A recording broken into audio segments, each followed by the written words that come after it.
From the rising of the sun to its going down, the Lord's name is to be praised.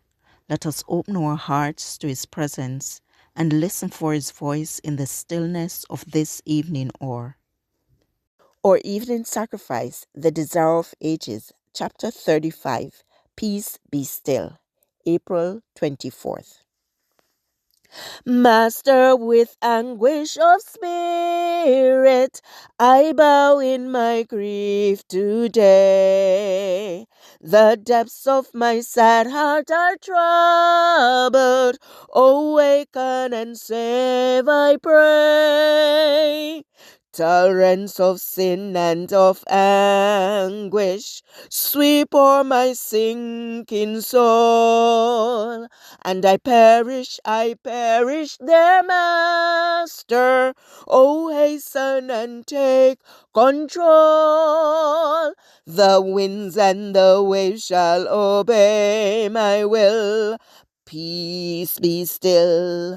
Peace be still, whether the wrath of the storm-tossed sea, or demons, or men, or whatever it be, no water can swallow the ship where lies the master of ocean and earth and skies. They all shall sweetly obey my will. Peace be still, peace be still. They all shall sweetly obey my will.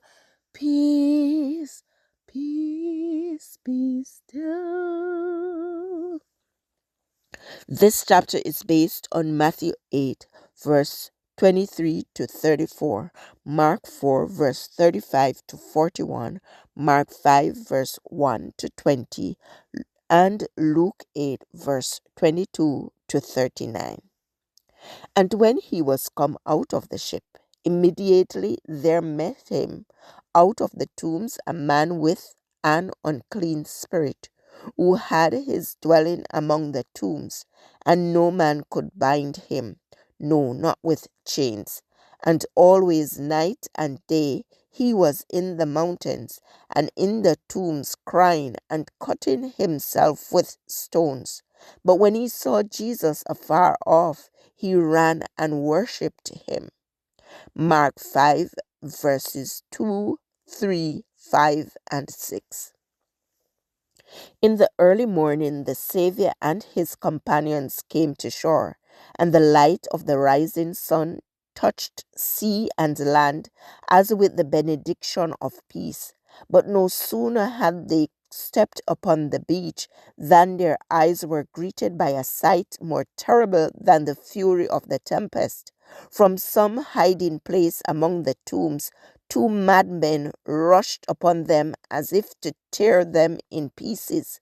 Hanging about these men were parts of chains which they had broken in escaping from confinement.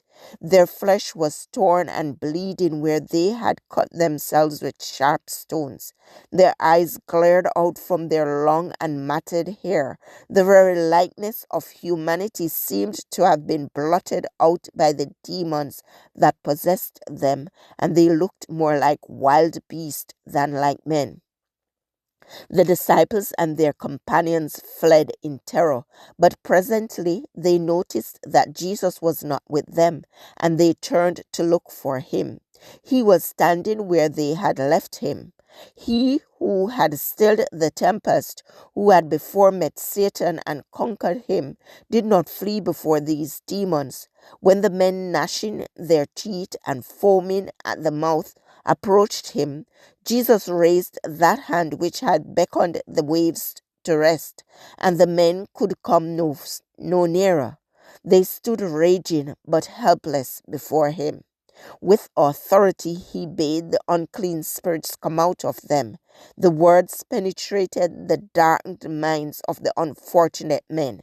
Then realized dimly that one was near. They realized dimly that one was near who could save them from the tormenting demons. They fell at the Saviour's feet to worship him.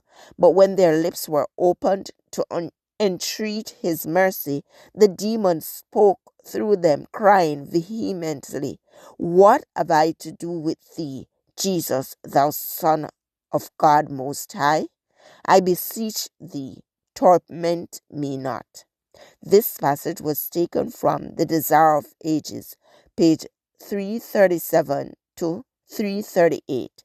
Pacific Press Publishing Association, copyright 2005, or Evening Sacrifice, April 24th. I encourage you to connect with God and receive strength to overcome obstacles each day. Thank you for listening. Please join us tomorrow as we offer up our evening sacrifice.